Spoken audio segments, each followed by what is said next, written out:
Bab 511 Apakah aku tipe orang seperti itu? Masalah apa yang kamu hindari di sini?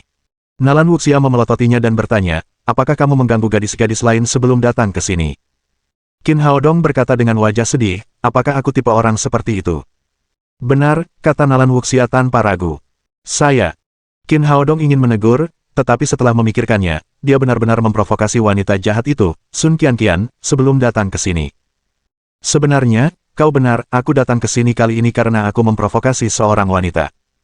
Nalan Wuxia berkata dengan tidak puas, kamu sudah punya banyak wanita, tapi kamu masih berani main-main dengan orang lain. Qin Haodong segera menjelaskan, jangan khawatir, provokasi ini berbeda dari apa yang kamu pikirkan. Ia memegang tangan Nalan Wuxia dan duduk. Kemudian, ia menceritakan kisahnya sejak ia datang ke Shanghai untuk menyembuhkan penyakit Zhou Xinzu, hingga sebelumnya, saat ia memberi pelajaran kepada anak buah Sun Qianqian. Setelah dia selesai, Nalan Wuxia tertawa terbahak-bahak. Kamu terlalu jahat, dadanya yang normal berubah menjadi bencana karenamu. Memikirkan dada Sun Qianqian yang tidak rata, dia tidak dapat menahan tawa lagi. Qin Haodong berkata, dia sendiri yang mencuri obatnya, dan dia juga yang memakannya, bagaimana mungkin itu salahku jika terjadi kesalahan. Setelah Nalan Wuxia cukup tertawa, dia berkata, apakah ramuan pembesar payudara dan pembentuk tubuh benar-benar ajaib? Setelah meminumnya, dada wanita benar-benar bisa membesar. Tentu saja, aku tidak pernah membuat ramuan palsu. Nalan Wuxia mencubit daging di pinggangnya dan berkata dengan ganas, mengapa kamu tidak memberitahuku bahwa kamu memiliki hal yang begitu baik? Lepaskan, sakit. Qin Haodong berkata cepat, meskipun berhasil, tidak semua orang bisa menahannya. Nalan Wuxia melepaskannya dan berkata, kenapa, apakah ramuanmu bisa menentukan siapa yang akan terkena efeknya? Ramuan itu tidak memilih orang, namun, bentuk tubuhmu sudah sempurna, jika membesar, maka akan terlihat tidak proporsional, selain itu akan memengaruhi auramu, dan kamu tidak akan secantik sekarang. Setiap wanita suka mendengar pujian, terutama pujian dari kekasihnya. Nalan Wuxia melirik dadanya yang membuncit dan berkata dengan gembira, apakah kamu mengatakan yang sebenarnya, kamu tidak berbohong kepadaku karena kamu tidak ingin menyerahkan ramuan itu, kan? Qin Haodong berkata, tentu saja aku berkata jujur, aku tidak punya apa-apa lagi. Tetapi aku punya banyak ramuan, jika kau mau, kau bisa memakannya seperti makanan, bahkan jika kau berubah menjadi sapi, tidak apa-apa, namun, jika saat itu tiba, jangan salahkan aku karena menjadi terlalu jelek. Minggir, kaulah sapinya. Nalan Wuxia melotot padanya, lalu menyerah untuk meminum ramuan pembesar payudara dan pembentuk tubuh. Kemudian, dia berkata lagi, apa yang akan kamu lakukan, apakah kamu benar-benar tidak akan memberikan pil itu kepada Sun Qianqian? Jika seorang wanita menjadi seperti dia, maka itu sungguh menyedihkan, bagaimana mereka bisa keluar dan bertemu orang. Qin Haodong berkata, jangan khawatir, dia pasti akan memberiku gedung itu. Saya sudah bertanya, bangunan itu bernilai sekitar 500 juta yuan, 3 botol ramuan pembesar payudara dan pembentuk tubuh saya tidak ternilai harganya, jadi dia mendapat tawaran yang bagus. Sudahlah, jangan bahas ini lagi. Nalan Wuxia menarik lengan Qin Haodong dan berkata, katakan padaku, apa sebenarnya hubungan kita, apakah aku masih wanitamu? Qin Haodong menghela napas. Nalan Wuxia sangat menyayangi Qin Haodong dan bahkan datang ke Shanghai karena dia. Bagaimana mungkin dia menolak? Tentu saja. Selama kamu tidak takut dengan keluhan. Kau punya hati nurani. Nalan Wuxia melingkarkan lengannya di leher pria itu dan mencium bibirnya dengan lembut. Kemudian, dia berkata pelan, aku tidak tahu hal buruk apa yang telah kulakukan di kehidupanku sebelumnya hingga akhirnya jatuh cinta pada pria sepertimu di kehidupan ini.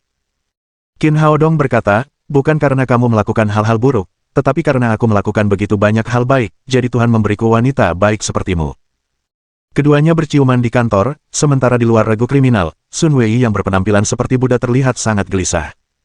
Dia sudah memastikan bahwa Qin Haodong telah masuk ke dalam regu kriminal. Hal ini membuatnya tidak berdaya, karena dia tidak bisa menyerbu regu kriminal dengan senjata. Bahkan keluarga Sun tidak sanggup menanggung akibatnya. Jika dia melakukan itu, lelaki tua keluarga Sun pasti akan memenggal kepalanya dan menggunakannya sebagai bola. Satu-satunya hal yang bisa dia lakukan sekarang adalah menunggu di luar sampai Qin Haodong keluar, lalu bergerak. Namun, setelah 2 jam, masih belum ada gerakan. Bajingan! Apa yang dilakukan bocah itu di dalam? Sun Wei memarahi dengan marah. Pada saat itu, ponsel di sakunya berdering. Bagaimana kabarmu, apakah kamu berhasil menangkapnya? Suara Sun Qianqian yang gelisah terdengar di ujung telepon. Sun Wei bisa menunggu, tetapi dia tidak bisa. Siapapun yang melihat dadanya yang cacat seperti miliknya, tidak peduli siapapun itu, tidak akan bisa tenang. Ditambah lagi, Peringatan Qin Haodong terus terngiang di telinganya. Setelah 24 jam berlalu, tidak akan ada obatnya. Jika dadanya tetap seperti ini selama sisa hidupnya, maka dia benar-benar tidak akan bisa terus hidup. Tidak, belum. Begitu Sun Wei mengucapkan 3 kata ini, omelan Sun Qianqian yang marah terdengar dari seberang telepon. Apa kau benar-benar tidak berguna? Kau punya begitu banyak orang dan senjata, tetapi kau bahkan tidak bisa menangkap satu orang pun. Kau bahkan tidak bisa melakukan pekerjaanmu dengan baik. Sun Wei berkata dengan ekspresi getir, "Nona muda kedua, anak itu lari ke regu kriminal dan masih di dalam, tidak ada yang bisa kulakukan, aku tidak bisa buru-buru masuk ke regu kriminal untuk menangkapnya." Sun Qianqian berhenti bicara. Tidak ada solusi untuk situasi ini. Sun Wei menghela napas lega dan berkata, "Nona muda kedua, saya pikir dia melakukannya dengan sengaja." "Apa kau masih perlu curiga? Mudah untuk mengetahuinya tanpa menggunakan otakmu. Dia melakukannya dengan sengaja, dia hanya ingin mengulur waktu." Sun Qianqian melampiaskan amarahnya lagi, lalu menutup telepon. Dia tahu bahwa ini tidak ada gunanya dan dia harus mencari cara untuk mendapatkan pil itu sesegera mungkin. Setelah ragu-ragu sejenak, dia sekali lagi menelepon Qin Haodong. Qin Haodong sedang bermesraan dengan Nalan Wuxia ketika teleponnya berdering. Dia mengerutkan kening dengan tidak puas tetapi tetap menekan tombol jawab. "Nona Sun, apakah Anda sudah memikirkannya? Anda tidak punya banyak waktu lagi." "Qin Haodong, carilah tempat dan aku akan menandatangani kesepakatan denganmu." Sun Qianqian hendak menggunakan trik yang sama dan mengeluarkan Qin Haodong dari regu kriminal. Tanpa perlindungan dari polisi, maka akan mudah bagi Sun Wei untuk bertindak. "Nona Sun, maafkan saya, tapi Anda hanya punya satu kesempatan dan Anda sudah melewatkannya. Saya tidak ingin menandatangani perjanjian apapun dengan Anda." Sun Qianqian tertegun, lalu dengan cepat bertanya, "Apa yang kamu inginkan? Apakah kamu tidak menginginkan gedung itu lagi?" "Tentu saja aku menginginkan gedung itu. Namun, aku tidak punya waktu untuk menandatangani kesepakatan omong kosong denganmu." Qin Haodong berkata, "Kirimkan aku formulir pemindahan gedung itu sebelum polisi selesai bertugas. Setelah itu, aku akan memberimu obatnya. Ingat, jangan gunakan dokumen palsu untuk mencoba menipu saya akan bisa memeriksanya." Sun Qianqian tidak menyangka Qin Haodong akan langsung meminta dokumen real estate kepadanya. Hal ini membuat semua idenya sia-sia. Qin Haodong melanjutkan, "Nona Sun, saya sarankan Anda untuk segera melakukannya. Mengajukan sertifikat hak milik bukanlah hal yang mudah. Jika Anda pergi sekarang, Anda mungkin bisa menyelesaikannya sebelum polisi selesai bertugas. Setelah 24 jam berlalu, Anda akan menyesalinya seumur hidup." Sun Qianqian masih belum menyerah dan berkata, "Tapi, pemindahan hak milik real estate membutuhkan kehadiran kedua belah pihak. Apa yang akan kulakukan jika kau tidak pergi?" Qin Haodong berkata sambil tersenyum, "Orang lain tidak bisa melakukannya, tetapi keluarga Sunmu bisa. Jika kamu benar-benar tidak bisa melakukannya, maka tidak ada yang bisa kulakukan." Melihat Qin Haodong tidak akan jatuh ke dalam perangkapnya, Sun Qianqian berteriak marah, "Qin Haodong, jangan bertindak terlalu jauh. Aku adalah nona muda kedua dari keluarga Sun. Tolonglah, saudari, sekalipun kau mengancamku, setidaknya kau harus mencoba sesuatu yang baru. Kita akhiri saja di sini, hubungi aku saat kau menerima sertifikat hak milik dan aku akan memberimu obatnya. Juga, saya ingin memberitahu Anda bahwa saya tidak akan meninggalkan regu kriminal sebelum mereka selesai bertugas, jadi jangan pikirkan ide-ide jahat lainnya." Dengan itu, dia menutup telepon. Nalan Wuxia mencubit pipinya dan berkata sambil tersenyum, "Kamu sangat jahat, mengancamnya seperti itu." Qin Haodong berkata, "Ini namanya memberinya obatnya sendiri, dia ingin mencuri dariku, jadi aku akan mencuri gedungnya, orang jahat harus dihukum oleh orang yang lebih jahat lagi." Setelah Qin Haodong menutup telepon, Sun Qianqian meraih botol anggur di depannya dan membantingnya ke tanah. Setelah melampiaskan amarahnya dengan marah, dia menyadari bahwa tidak ada cara lain selain menyetujui permintaan Qin Haodong. Dia meraih ponselnya dan menelepon Sun Wei. "Kamu tidak perlu tinggal di sana lagi, cepatlah kembali." Kecepatan Sun Wei sangat cepat. Dia kembali ke kamar Sun Qianqian setelah 10 menit. "Nona muda kedua, apakah Anda membutuhkan saya untuk melakukan sesuatu?" Sun Qianqian mengeluarkan setumpuk dokumen real estate dan berkata, "Pergilah ke perusahaan real estate sekarang dan alihkan hak properti gedung itu ke Qin Haodong." Sun Wei bertanya dengan heran, "Nona muda kedua, apakah kamu benar-benar memberikannya kepadanya? Kamu seharusnya tidak." Sebelum dia selesai bicara, Sun Qianqian yang marah meraung lagi, "Bagaimana mungkin aku tidak tahu apakah aku harus melakukannya atau tidak? Berhenti bicara, aku menyuruhmu melakukannya, jadi lakukanlah." Dia membanting dokumen real estate itu ke kepala Buddha Sun Wei. "Cepat pergi. Kalau aku tidak bisa mendapatkan sertifikat properti sebelum polisi selesai bertugas, maka aku akan memenggal kepalamu. Pergi, pergi sekarang." Sun Wei mengambil dokumen real estate dan berlari keluar ruangan. Sulit untuk menyalahkan Sun Qianqian karena terburu-buru. Waktu terus berjalan, dan saat ini, yang perlu dia lakukan adalah mendapatkan ramuan pembesar payudara dan pembentuk tubuh sesegera mungkin. Dia hanya bisa menyerahkan bangunan itu kepada Qin Haodong sekarang. Hal-hal lain bisa diurus nanti. Qin Haodong dan Nalan Wuxia senang bersama dan makan siang bersama di sore hari. Saat hampir tiba waktunya polisi selesai bertugas, teleponnya berdering. Qin Haodong, dokumen real estate sudah selesai, aku akan meminta Sun Wei untuk membawanya ke regu kriminal sekarang, jangan ingkari janjimu, kata Sun Qianqian dengan suara serak di ujung telepon. Jangan khawatir, saya orang yang menepati janji, saya akan memberikan obatnya segera setelah saya mendapatkan sertifikat kepemilikannya. Setelah itu, Qin Haodong menutup telepon. Ia meminta Ma Wenzuo untuk mengirim seseorang untuk memeriksa informasi pendaftaran properti. Ia ingin memastikan bahwa bangunan itu atas namanya. Waktu hampir habis. Sun Wei muncul di depan regu kriminal. Qin Haodong mengambil sertifikat properti dan memeriksanya. Ketika tidak ada masalah, dia dengan santai melemparkan botol giok kecil di tangannya ke Sun Wei, lalu berkata sambil tersenyum, bentuk kepalamu cukup bagus, cocok untukmu. Sun Wei menangkap botol giok kecil itu, lalu melotot ke arah Qin Haodong sebelum segera masuk ke mobil untuk membawa obat ke Sun Qianqian. Nalan Wuxia muncul di belakang Qin Haodong dan berkata, kamu benar-benar mendapatkan gedung itu. Tapi aku khawatir keluarga Sun tidak akan meninggalkannya begitu saja. Qin Haodong menyingkirkan sertifikat bangunan dan berkata sambil tersenyum, tidak apa-apa, bangunan itu sekarang milikku, jadi tidak masalah bagaimana mereka menggangguku. Di rumah keluarga Sun, Sun Wei segera masuk ke kamar Sun Qianqian. Nona muda kedua, saya punya obatnya. Mana ini, cepat berikan padaku. Sun Qianqian dengan bersemangat mengambil botol giok kecil itu. Dia membuka tutupnya dan melihat 3 ramuan pembesar payudara dan pembentuk tubuh berwarna merah di dalamnya. Sun Wei berkata, Nona muda kedua, apakah menurutmu anak itu berbohong kepada kita dan memberi kita pil palsu? Sun Qianqian melotot padanya dan berkata, apa yang bisa kulakukan, bagaimana kalau kamu makan satu untuk mencobanya? Sun Wei gemetar ketakutan. Ia lalu bergidik membayangkan dadanya yang cacat seperti Sun Qianqian. Dia segera berkata, Nona muda kedua, saya hanya mengatakan itu secara acak. Saya rasa anak itu tidak perlu berbohong kepada kita. Karena dia mendapatkan gedung itu, dia pasti memberi kita obat yang sebenarnya. Bab 512 penampilan baru Sun Wei. Sun Qianqian mendengus dingin.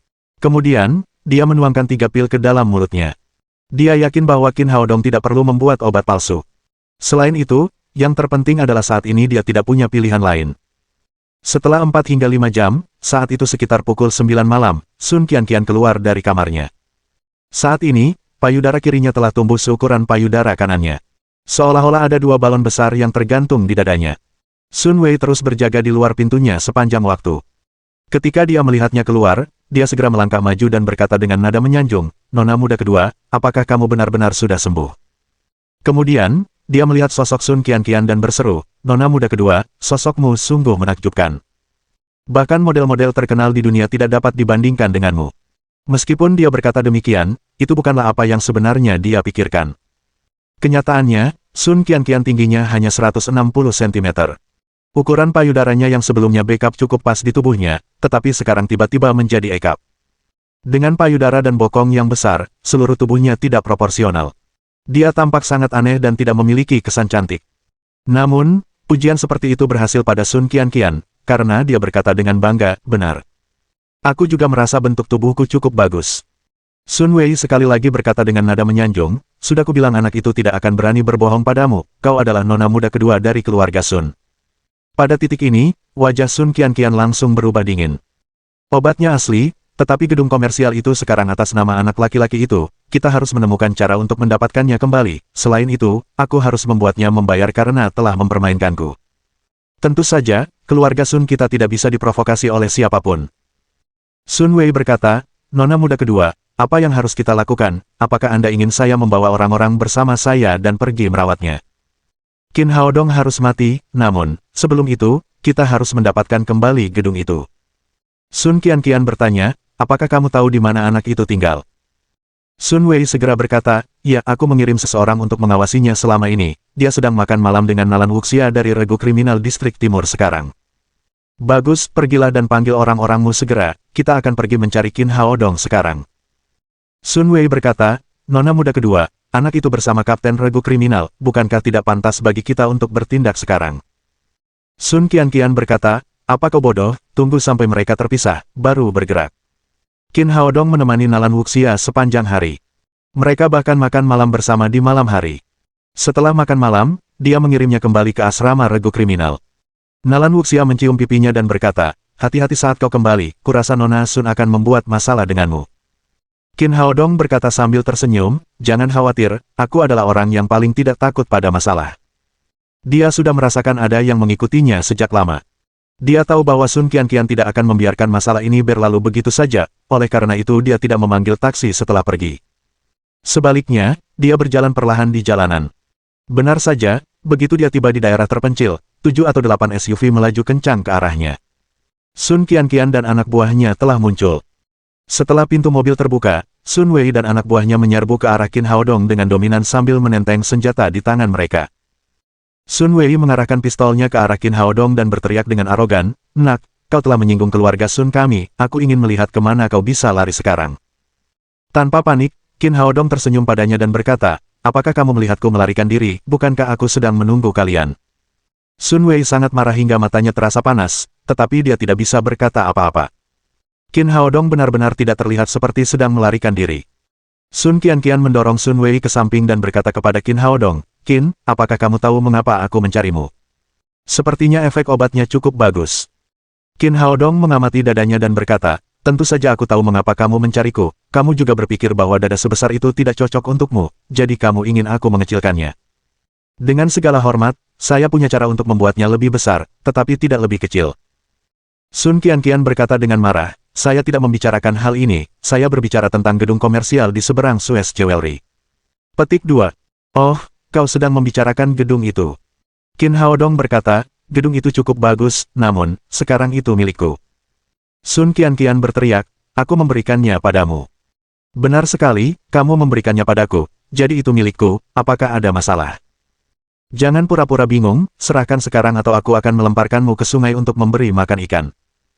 Qin Haodong berkata, itu tidak benar, mengapa kamu masih ingin mendapatkan kembali apa yang telah kamu berikan kepada orang lain, apa yang terjadi dengan integritas manusia? Sun Qianqian hampir pingsan karena marah. Dia melangkah maju 2 langkah, menatap Qin Haodong dengan kejam, dan berkata, katakan saja padaku, apakah kamu akan mengembalikannya kepadaku atau tidak? Qin Haodong berkata dengan ekspresi alami, tentu saja tidak. Itu gedungku. Kenapa aku harus memberikannya padamu? Wajah putih kecil, tampaknya kau tak akan menyerah sebelum kau menderita. Sun Qianqian melambaikan tangan kepada orang-orang di belakangnya. Tembak dia, patahkan kakinya dulu. Sebelum dia selesai berbicara, dia tiba-tiba dicengkeram lehernya seperti ayam jantan dan tidak dapat berbicara. Tidak diketahui kapan Qin Haodong tiba di belakangnya. Dia mencengkeram lehernya dan menggunakannya untuk menghalangi bagian depan tubuhnya. Kemudian, dia berkata kepada Sun Wei dan yang lainnya, letakkan senjata kalian atau aku akan mematahkan lehernya. Sun Wei terkejut. Qin Haodong tiba-tiba bertindak sangat tegas. Sun Qianqian datang untuk membalas dendam, tetapi dalam sekejap mata, dia menjadi sandera.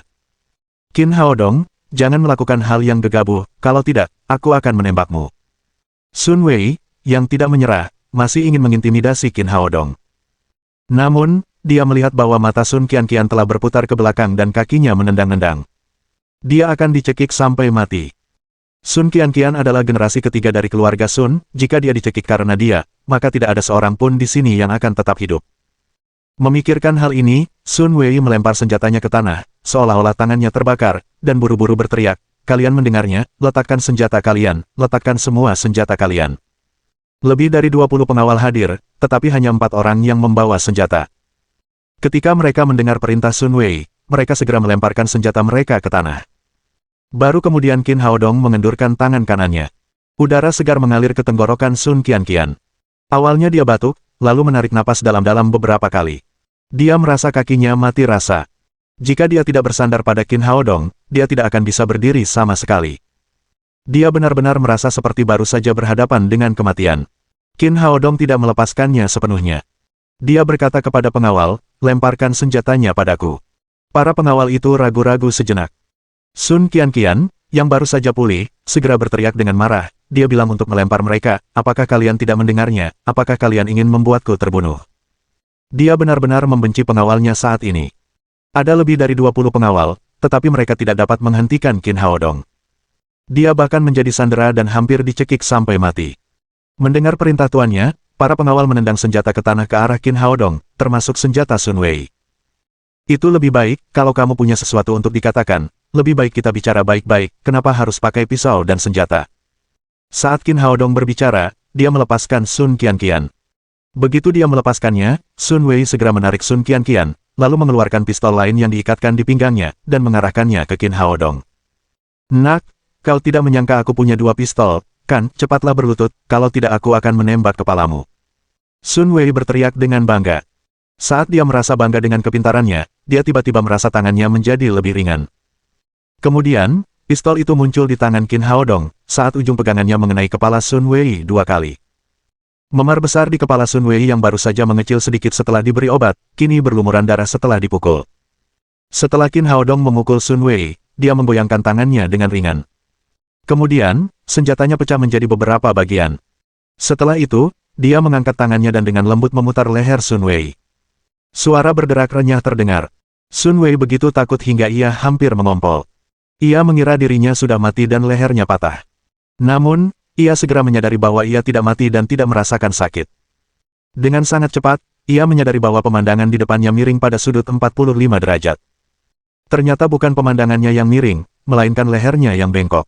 Apapun yang terjadi, ia tidak dapat memperbaikinya. Qin Haodong bertepuk tangan, lalu berkata kepada Sun Qianqian yang berdiri tertegun di samping, "Baiklah, sekarang kita bisa mengobrol dengan baik." Sun Qianqian menelan ludahnya dan berkata dengan gugup, "Kita tidak perlu bicara lagi, aku tidak menginginkan gedung itu." Dia melihat dengan jelas situasi di depannya. Bahkan jika dia menginginkan gedung itu, dia tidak akan bisa mendapatkannya kembali. Qin Haodong lebih kuat dari yang dia bayangkan. Gedung itu memang milikku sejak awal, jadi tidak ada yang perlu dibicarakan. Qin Haodong berjalan mendekati Sun Qianqian dan berkata sambil tersenyum tipis, "Aku ingin membicarakan hal lain denganmu." Apa yang ingin kau bicarakan?" Sun Qianqian merasakan firasat buruk, dia menjadi semakin gugup. Qin Haodong berkata, "Kita berdua adalah orang-orang yang berakal sehat, ada pepatah lama di Tiongkok yang mengatakan, Anda dapat mengulang sesuatu 2 kali tetapi tidak 3 atau 4 kali, jika saya ingat dengan benar, ini adalah ketiga kalinya Anda datang untuk membuat masalah dengan saya, Anda harus memberi saya kompensasi." Sun Qianqian memarahinya dalam hati. "Kamu mengambil gedung senilai 500 juta yuan dan tidak memberiku sepeser pun, kompensasi apa lagi yang kamu inginkan?" Namun, dia tidak berani mengatakan apa yang ada di pikirannya. Sebaliknya, dia bertanya, "Kompensasi apa yang kamu inginkan?" Qin Haodong meraih map di tangannya dan berkata sambil menunjuk dokumen perjanjian di dalamnya, "Kamu siap menandatangani perjanjian, kan? Kalau begitu, mari kita tanda tangani, berikan mobilmu padaku, itu kompensasimu malam ini." Sambil berkata demikian, ia mengangkat tangannya dan menunjuk ke sebuah SUV Mercedes-Benz di sebelahnya. Dia tidak memiliki mobil setelah tiba di Shanghai, yang membuatnya sangat merepotkan baginya. Ini adalah kendaraan off-road Mercedes-Benz G-Class milik Sun Qianqian. Kelihatannya cukup bagus. Sun Qianqian ingin muntah darah. Dia memang datang dengan membawa dokumen perjanjian, tetapi dia ingin Qin Haodong menandatangani perjanjian untuk mengembalikan gedung komersial itu ke namanya. Namun, perjanjian itu berubah menjadi perjanjian baginya untuk menyerahkan mobilnya. Dia selalu menyukai SUV. Selain itu, dia baru saja membeli mobil ini seharga 4,3 juta yuan, jadi dia bahkan belum mengendarainya selama 3 hari. Dia tidak tega melepaskannya. Melihat ekspresi Sun Qianqian yang kesakitan, Qin Haodong berkata, "Aku selalu bersikap masuk akal, tidak apa-apa jika kamu tidak tahan untuk melepaskannya, apakah kamu melihat pengawalmu, kamu hanya perlu membuat lehermu seperti dia." Sambil berbicara, dia menunjuk ke arah Sun Wei, yang memiliki leher bengkok seperti Shen Gongbao. "Sekarang kamu tahu kemampuan medisku, tidak ada yang bisa menyembuhkannya kecuali aku, bahkan Asosiasi Medis Dunia akan mengatakan bahwa itu adalah warisan biologis, tidak ada yang bisa menolongnya. Bagaimana menurutmu, kalau kamu suka tampilan baru ini, aku tidak akan mengambil mobil ini lagi." Dia menatap Sun Wei, yang lehernya bengkok pada sudut 45 derajat, dan dia jauh lebih jelek daripada dadanya yang cacat. Sun Qianqian dengan cepat berkata, "Aku akan memberikannya kepadamu, bukankah itu hanya sebuah mobil, mobil ini sekarang milikmu." Setelah berbicara, dia mengeluarkan dokumen perjanjian dan segera menulis perjanjian pengalihan kendaraan. Di situ disebutkan bahwa mobil akan diberikan kepada Qin Haodong secara cuma-cuma. Sun Qianqian menandatangani di bagian bawah perjanjian. Qin Haodong melihat perjanjian itu dan berkata, "Tidak buruk, saya berharap di masa depan, kita akan memiliki kesempatan untuk bekerja sama lagi, selamat tinggal." Setelah itu, dia berjalan ke arah SUV Mercedes-Benz. Di tengah perjalanan, dia menginjak senjata-senjata yang ada di tanah. Dia tiba di mobil, lalu membuka pintu dan masuk. Sun Wei tidak mau menyerah, ia pun bergegas maju dan mengambil pistolnya. Namun, ia terkejut karena pistol di tangannya telah berubah menjadi cakram. Bab 513 si kecil telah tiba. Melihat pistol itu tergencet, semua orang menjadi pucat karena ketakutan. Mereka menatap lampu belakang Mercedes-Benz dengan ketakutan. Sun Wei berkata dengan suara rendah, seorang ahli kekuatan internal, aku tidak menyangka bahwa di usia yang begitu muda, dia sudah menjadi ahli kekuatan internal. Di antara 3 keluarga bangsawan teratas di Shanghai, keluarga Sun terkenal dengan seni bela diri dan memiliki banyak guru. Tetapi bahkan dalam keluarga seperti itu, tidak ada terlalu banyak ahli kekuatan internal. Tidak ada anak muda yang setingkat dengan Qin Haodong. Karena Qin Haodong sudah pergi, mereka tidak perlu lagi tinggal di sini. Mereka segera kembali ke keluarga Sun. 1 jam kemudian, Sun Wei yang telah membalut lukanya muncul kembali di kamar Sun Qianqian. Pada saat ini, lehernya dimiringkan, dan kepalanya diikat, yang terlihat sangat lucu. Wajah Sun Qianqian menjadi pucat. Alih-alih mengambil kembali gedung itu, dia malah kehilangan mobil Mercedes-Benz lagi, yang merupakan kerugian ganda. Sun Wei menggertakkan giginya dan berkata, Nona kedua, kita harus membalas dendam. Sun Qianqian berkata, aku juga ingin membalas dendam, tapi katakan padaku, apa yang harus aku lakukan? Memikirkan kengerian Qin Haodong, Sun Wei merasa tidak berdaya.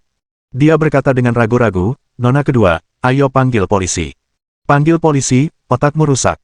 Sun Qianqian menamparkan kepala Sun Wei, tidak peduli sama sekali dengan lukanya.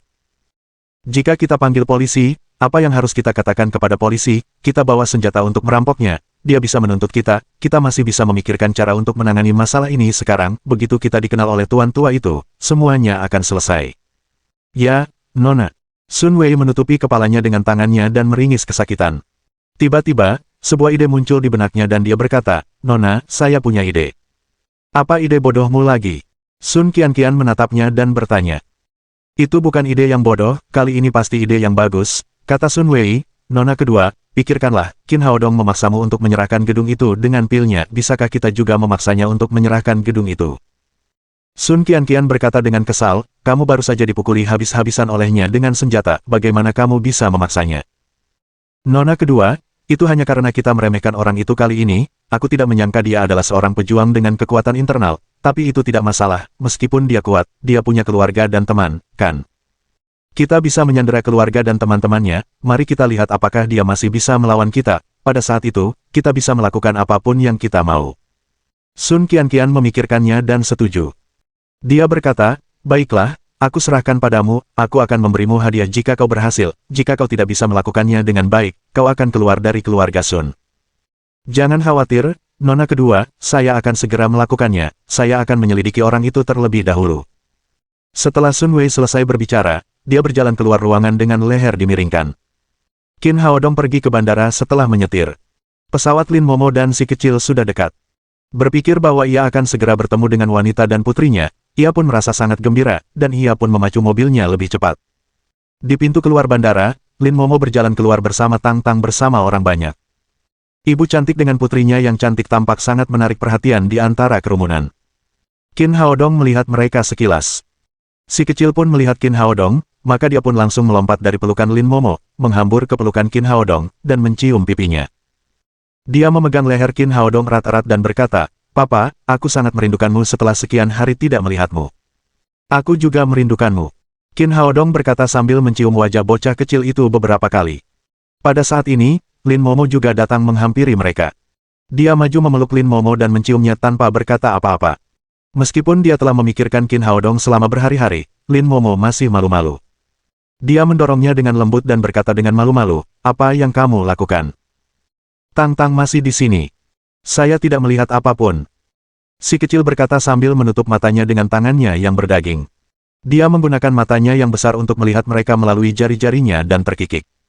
Lihatlah betapa bijaksananya putri kita. Qin Haodong mencium wajah Lin Momo lagi, dan kemudian mereka keluar dari bandara.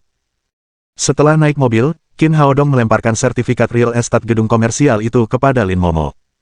Mulai sekarang, ini adalah kantor pusat baru Lin's Group di Shanghai. Lin Momo menatap sertifikat real estate itu dan berkata dengan heran, kamu mendapatkannya secepat ini. Tentu saja aku harus bergegas, kalau tidak bagaimana aku bisa melihatmu dan Tang Tang. Qin Haodong berkata, kita sudah punya rumah, kapan timmu akan datang? Lagi pula, ini akan memakan waktu 2 atau 3 hari, tidak mudah untuk memindahkan seluruh kelompok, kami perlu menyiapkan banyak hal. Qin Haodong mengangguk. Dia tidak pandai dalam hal-hal ini, jadi dia menyerahkannya pada Lin Momo. Tak lama kemudian, mereka sampai di rumah.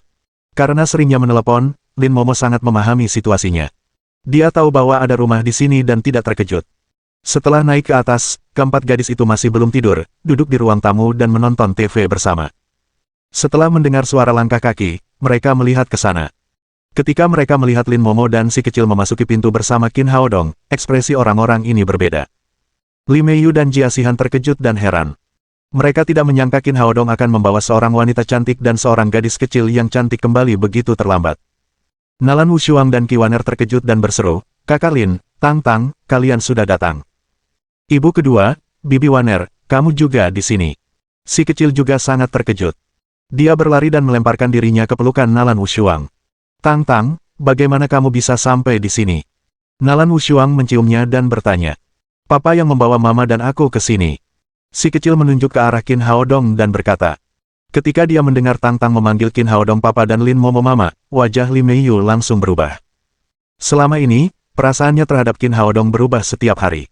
Meskipun dia enggan mengakuinya di dalam hatinya, dia merasa tidak bisa meninggalkan pria ini. Namun, pada saat ini, seorang gadis kecil tiba-tiba berlari keluar dan memanggilnya papa. Apa yang terjadi? Dan siapa wanita cantik di sebelahnya? Apakah dia istri Qin Haodong? Bagaimana ini bisa terjadi? Dia menarik Qin Haodong ke samping dan bertanya dengan marah, "Katakan padaku apa yang terjadi, bukankah kamu murid baru, bagaimana mungkin kamu punya anak perempuan?" "Jangan khawatir, dengarkan penjelasanku." Qin Haodong juga merasa sakit kepala. Jika dia tahu ini, dia tidak akan mengejar gadis ini sejak awal. Sekarang dia dalam masalah. Namun, dia juga takut membuat Li Meiyu marah. Jika dia pindah dari rumahnya, saat itu, dia harus mengirim seseorang untuk tinggal bersamanya 24/7. Sebelum orang-orang di Hong Kong mengakhiri misi pengawalnya, dia hanya bisa melanjutkan kebohongannya sejauh yang dia bisa. Dia berkata, "Tang Tang adalah putri angkatku. Kalau tidak, bagaimana menurutmu aku bisa punya putri sebesar ini di usiaku?" Setelah mendengar itu, ekspresi Li Meiyu menjadi jauh lebih tenang, tetapi dia masih merasa ada yang tidak beres. Dia bertanya lagi, "Siapa wanita itu? Apakah kamu mengenal Sister Wushuang dan Waner sebelumnya? Mengapa mereka terlihat begitu akrab?"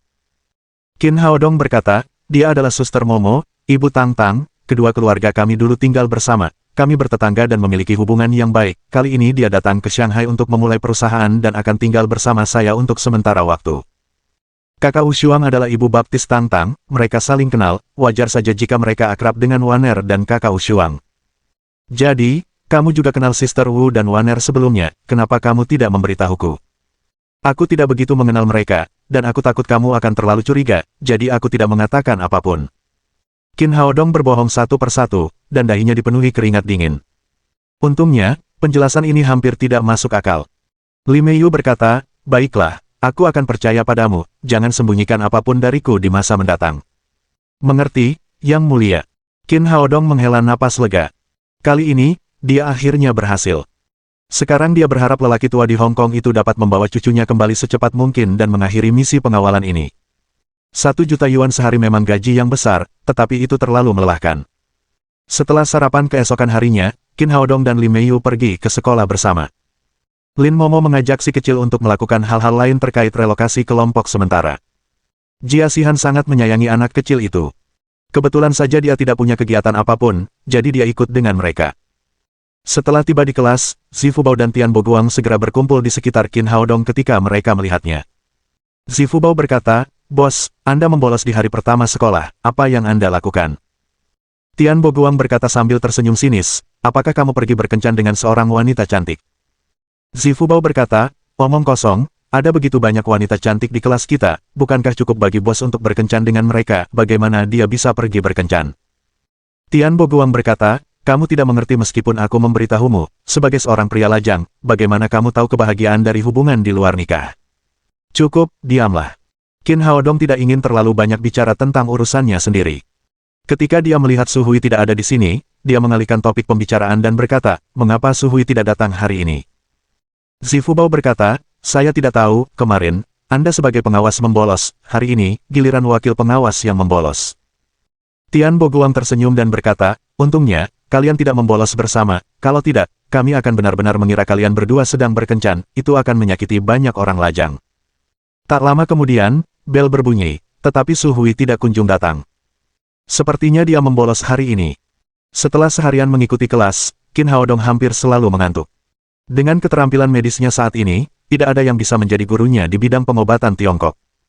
Su Hui tidak masuk kelas selama seharian. Sepertinya ada sesuatu yang terjadi. Setelah kelas, Qin Haodong hendak keluar ketika dia menerima telepon dari Su Hui. Setelah menekan tombol jawab, dia berkata, Su Hui, mengapa kamu tidak datang ke kelas hari ini? Kakekku sakit, kata Su Hui dengan suara pelan, ayah ibuku demam 39 derajat selama sehari semalam, aku tidak bisa menolongnya setelah menggunakan berbagai cara, bisakah kau datang ke sini dan menjenguknya? Qin Haodong berkata, bagaimana bisa seserius ini? Bahkan kakekmu tidak bisa berbuat apa-apa. Su Hui berkata, kakekku juga pernah mengobatinya, awalnya, dia mengira itu hanya flu biasa, tetapi tidak mempan meski sudah minum obat. Kemudian, dia mengirim kakek saya ke rumah sakit afiliasi Shanghai Medical College. Dokter mengatakan bahwa dia menderita flu dan mengonsumsi obat penurun panas dari pengobatan barat, tetapi tidak mempan sama sekali. Oh, aku akan pergi dan melihat-lihat, kata Qin Haodong, beritahu aku lokasi bangsal orang tua itu. Terima kasih, kata Su Hui, aku akan menunggumu di pintu masuk Departemen Rawat Inap Shanghai Medical College. Qin Haodong berkata kepada Nalan Wushuang dan yang lainnya, lalu bergegas ke rumah sakit Fakultas Kedokteran Shanghai. Hanya ada dinding antara bagian rawat inap rumah sakit dan fakultas kedokteran. Tak lama kemudian, dia melihat Su Hui menunggu di depan pintu. Su Hui mengenakan gaun putih. Dari jauh, dia tampak seperti bunga lili yang sedang mekar, anggun dan cantik. Namun, dia tampak agak kuyuh hari ini. Alisnya sedikit berkerut dan dia sangat khawatir. Bab 514 kakek dari pihak ibu Su Hui. Setelah melihat Qin Haodong, Su Hui merasa gembira di dalam hatinya. Dia melangkah maju dan berkata, Saudara Haodong, saya minta maaf telah merepotkan Anda. Saya juga tidak punya pilihan lain, melihat kakek sedang demam tinggi dan dokter lain tidak bisa menyembuhkannya, saya hanya bisa mengundangmu ke sini. Su Hui sangat mengagumi keterampilan medis Qin Haodong yang luar biasa dalam menyembuhkan Sang. Selain itu, dia juga telah mempelajari jarum bunga plum 9 bagian selama kurun waktu tersebut. Saat mempelajarinya, dia merasa keterampilan medis Qin Haodong sangat menakjubkan. Sekarang Qin Haodong memiliki kedudukan tinggi di hati Su Hui, yang bahkan lebih tinggi dari kakeknya, Su Hongbo. Tidak masalah, kita kan teman sekelas, tidak perlu bersikap sopan begitu. Kemudian Qin Haodong mengikuti Su Hui ke gedung Departemen Rawat Inap. Sambil berjalan, ia bertanya, bagaimana orang tua itu bisa sakit?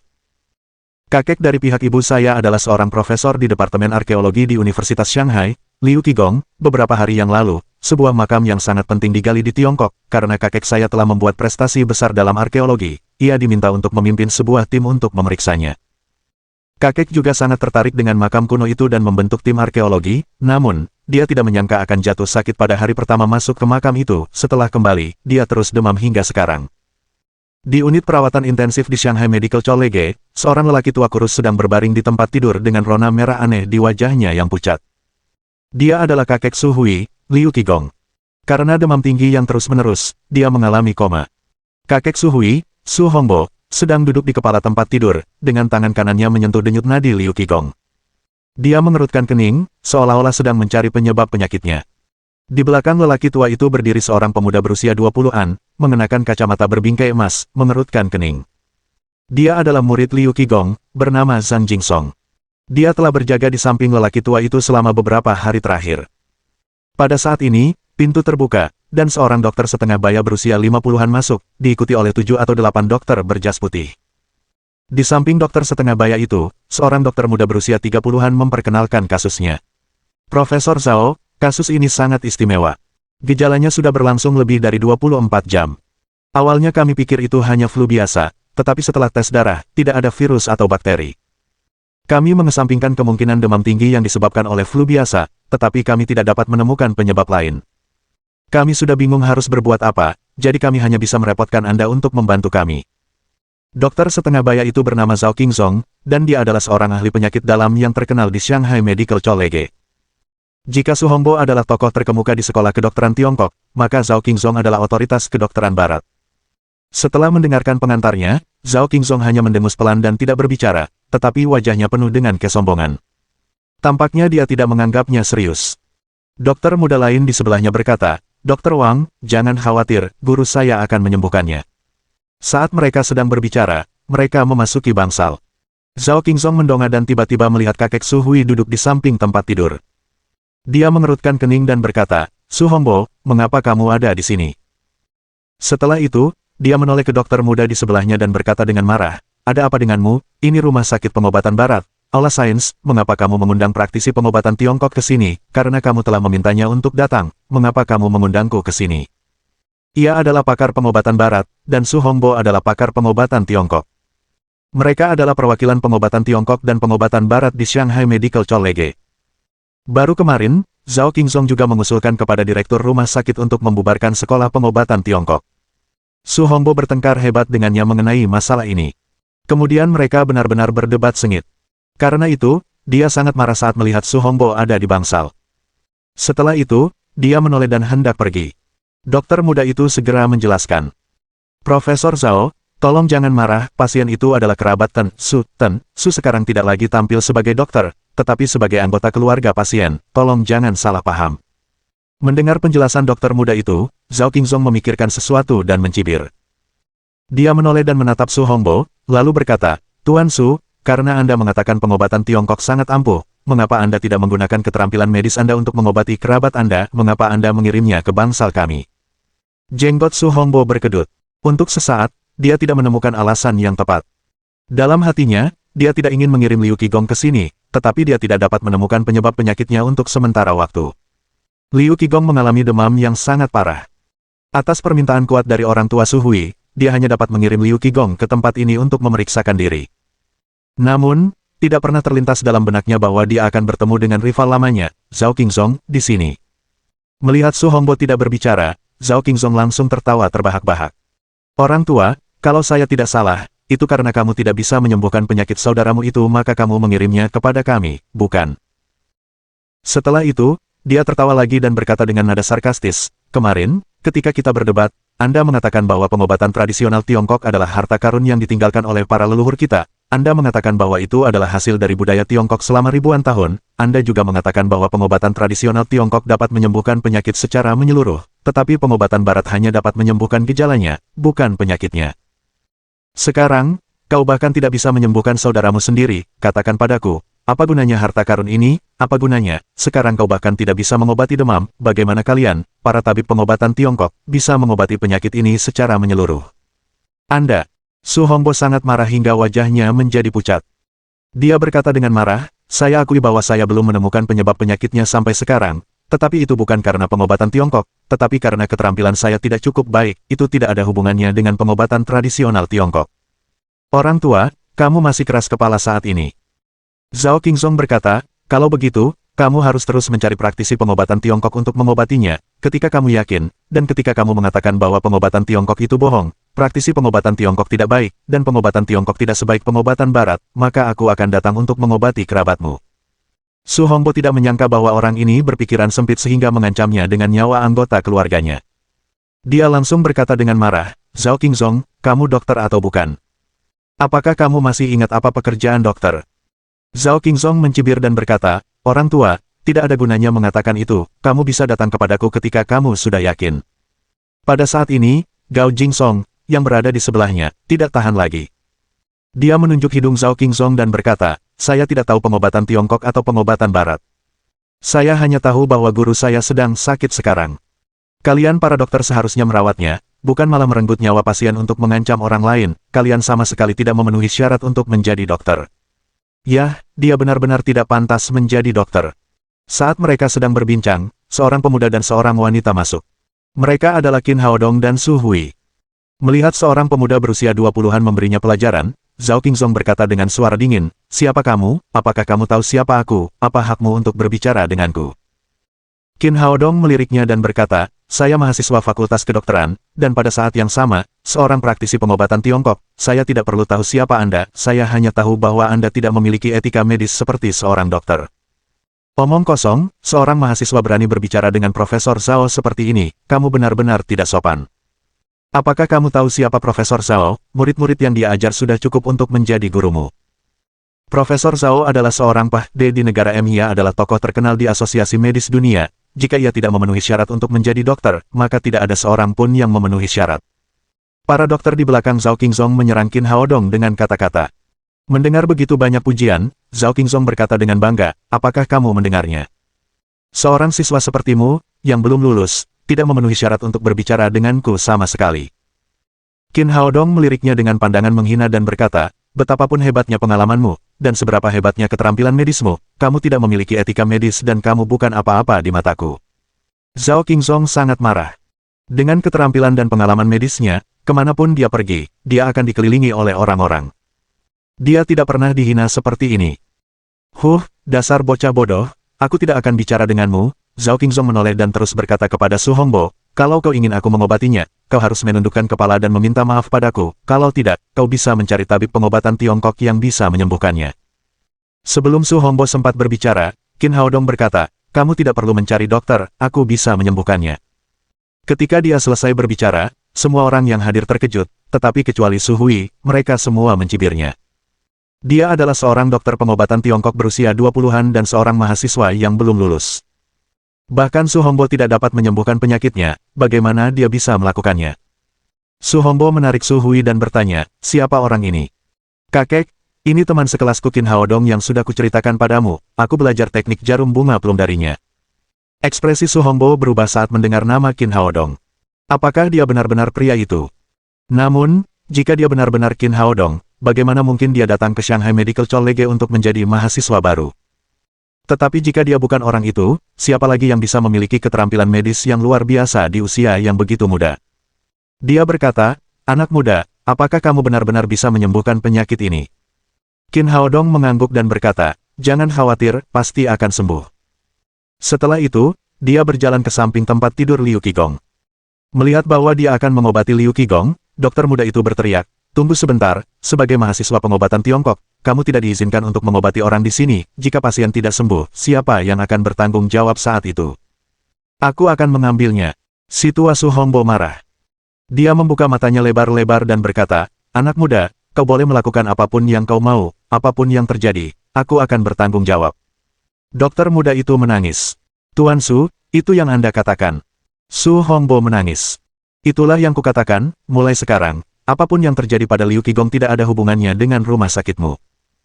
Zhao Qingzong tertawa terbahak-bahak dan berkata, orang tua, apakah kamu sudah tua dan bingung, atau apakah kamu sudah gila, kamu bahkan mempercayai anak muda seperti itu, apakah kamu meminta bantuan tanpa pandang bulu? Lebih baik kau menyerah saja, sekarang tundukkan kepalamu dan minta maaf padaku, akui saja bahwa pengobatan Tiongkok tidak manjur, aku akan segera mengobati anggota keluargamu. Qin Haodong mengerutkan kening dan berkata kepadanya, apakah menurutmu aku tidak bisa menyembuhkan Tuan Liu? Zhao Qingzong berkata dengan nada meremehkan, tentu saja tidak bisa, semua orang di sini tahu itu. Qin Haodong berkata, kalau begitu, apakah kamu berani bertaruh denganku? Zhao Qingzong berkata dengan bangga, kamu tidak pantas bertaruh denganku. Saya rasa Anda tidak berani. Qin Haodong meliriknya dan berkata, jika saya menyembuhkan Tuan Liu, Anda harus meminta maaf kepada Tuan Su dan pengobatan tradisional Tiongkok. Di masa mendatang, Anda harus memanggil Tuan Su sebagai guru Anda. Zhao Qingzong berkata, sungguh taruhan yang besar, bagaimana jika kamu kalah? Qin Haodong berkata, jika saya kalah, saya akan keluar dari bidang pengobatan Tiongkok dan membuat pernyataan yang mengakui bahwa pengobatan Tiongkok tidak sebaik pengobatan Barat. Kamu, siapa yang akan melihat pernyataanmu? Zhao Qingzong memandang Qin Haodong dengan jijik.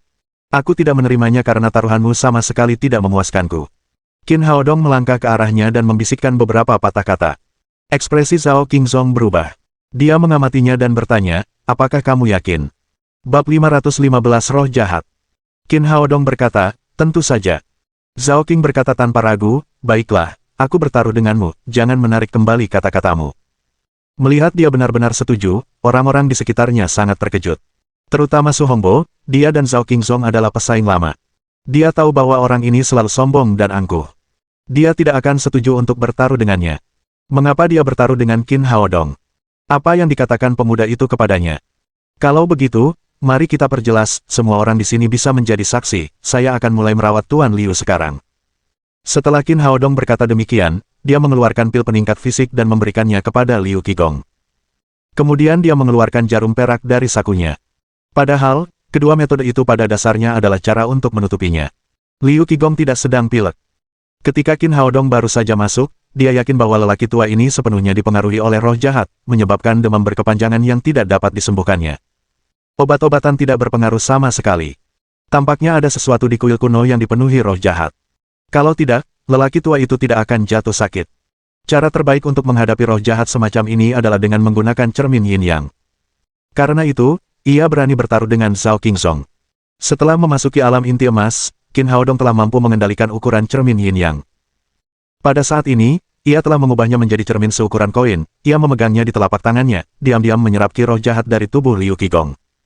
Orang-orang di sekitar semuanya menonton dari samping.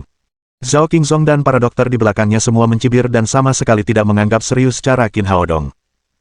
Menurut pandangan mereka, bahkan lebih mustahil bagi dokter pengobatan Tiongkok untuk menyembuhkan penyakit yang tidak dapat disembuhkan oleh pengobatan barat. Zhou Hongbo mengerutkan kening saat melihatnya. Dia tidak tahu obat apa yang diberikan Qin Haodong kepada Liu Qigong, tetapi dia bisa memahami pengobatan dengan jarum suntik. Itu bukan akupuntur peremajaan yang disebutkan oleh Su Hui ketika dia kembali, atau keterampilan jarum plum. Ini adalah metode umum untuk menyegarkan sirkulasi darah.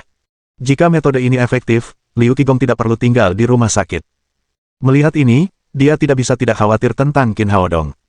Jika dia kalah taruhan, dia tidak hanya akan kehilangan wajahnya, tetapi juga wajah seluruh bidang pengobatan Tiongkok. Hanya Su Hui yang terlihat tenang dan matanya penuh percaya diri. Saat ini, dia memiliki kepercayaan yang tak tertandingi pada Qin Haodong. Karena Qin Haodong berani bertaruh, dia harus 100% yakin bahwa dia akan menang. 10 menit kemudian, Qin Haodong menyimpan jarum perak dan menepuk dada Liu Qigong untuk mengaktifkan ki dan darahnya dengan ki asli kayu hijau. Baiklah, Tuan Liu, bangun dan pulang untuk makan malam. Apa kamu bercanda? Kalau kamu bisa merawat pasien seperti ini, tidak akan ada pasien di rumah sakit kita. Pengobatan Tiongkok benar-benar penipuan, bagaimana Anda bisa mengobati pasien hanya dengan pil dan jarum suntik?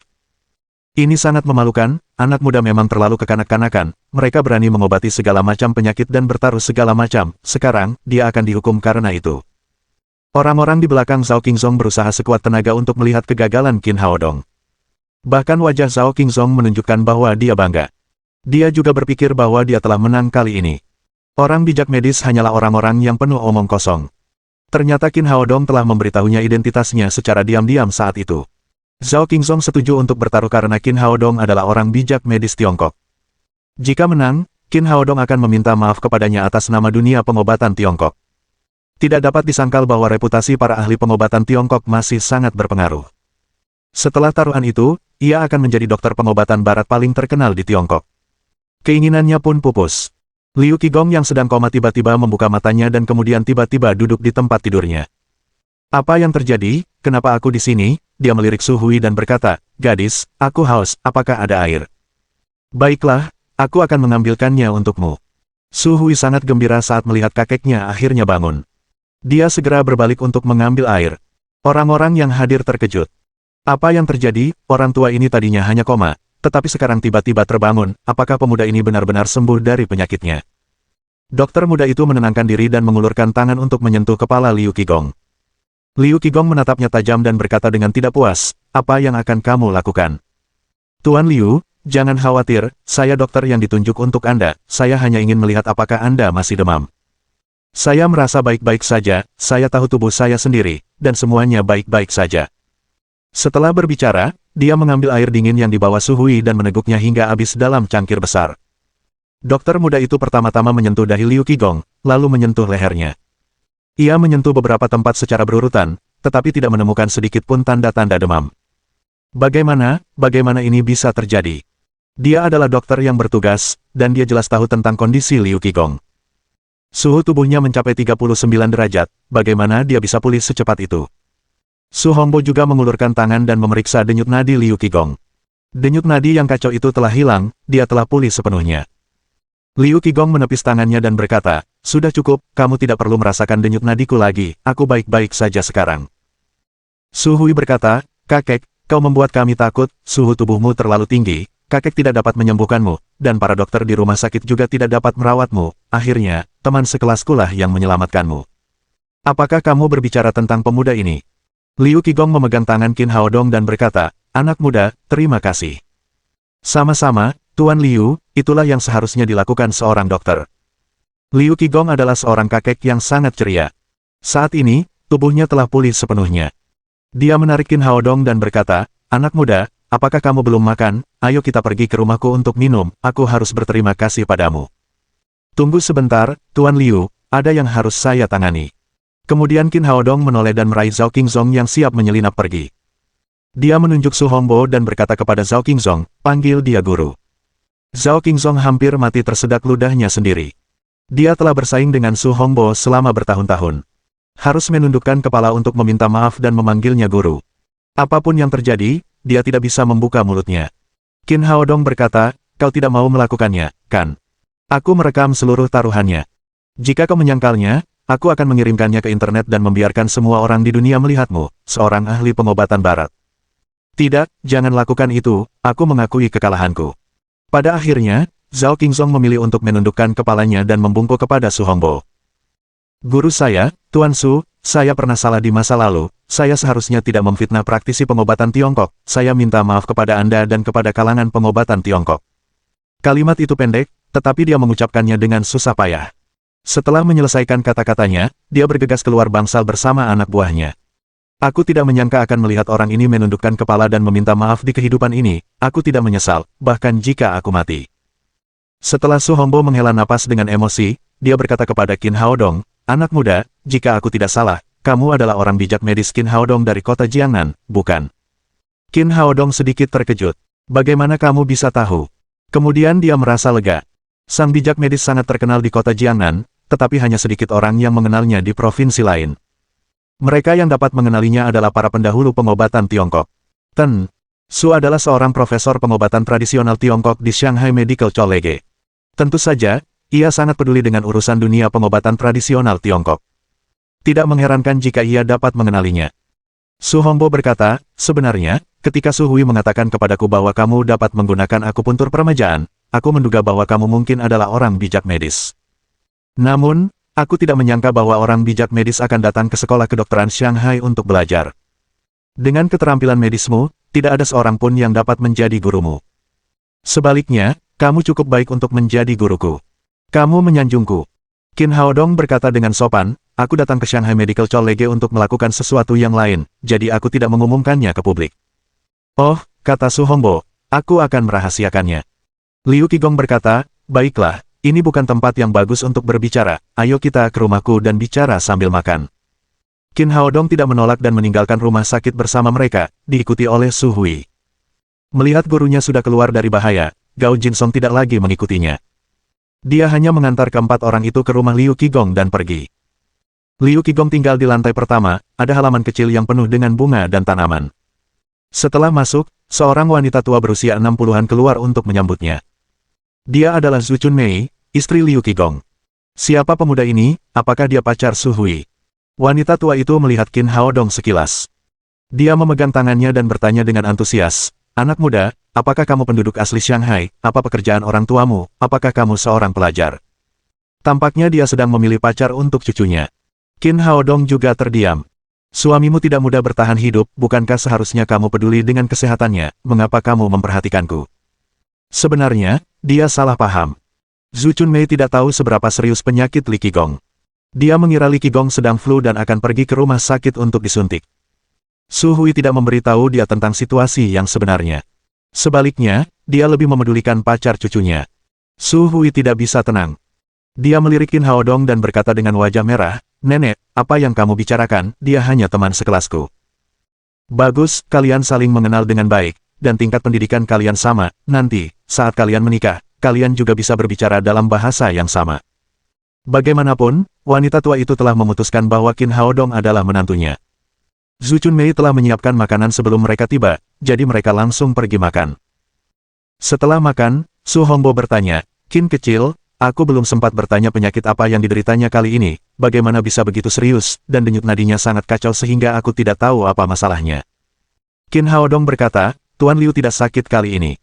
Roh jahat telah memasuki tubuhnya, jadi Anda tidak dapat melihatnya saat Anda memeriksa denyut nadinya. Jika tebakanku tidak salah, pasti ada sesuatu yang memiliki roh jahat yang kuat di dalam makam itu. Tuan Liu sedikit lebih tua dan tubuhnya lemah, jadi mudah baginya untuk dirasuki oleh roh jahat. Su Hongbo berkata, begitu ya, pantas saja aku tidak bisa mengetahui apapun dari denyut nadinya. Untungnya, Su Hui mengundangmu ke sini kali ini, kalau tidak, Zhao Qingzong juga tidak akan bisa menyembuhkan penyakit ini. Qin Haodong berkata, pengobatan Tiongkok berfokus pada keterampilan medis, seni bela diri, dan ilmu sihir untuk mengatasi situasi ini, namun, sebagian besar keterampilan sihir dan seni bela diri telah hilang. Mendengar percakapan mereka, Zhu Chunmei akhirnya mengerti betapa seriusnya penyakit suaminya. Ia benar-benar hampir meninggal. Ia tidak dapat menahan diri untuk berkata dengan takut, dasar kakek tua, aku sudah bilang padamu untuk pensiun dini dan hidup bahagia di rumah, tetapi kau tidak setuju, sekarang kau hampir kehilangan nyawamu.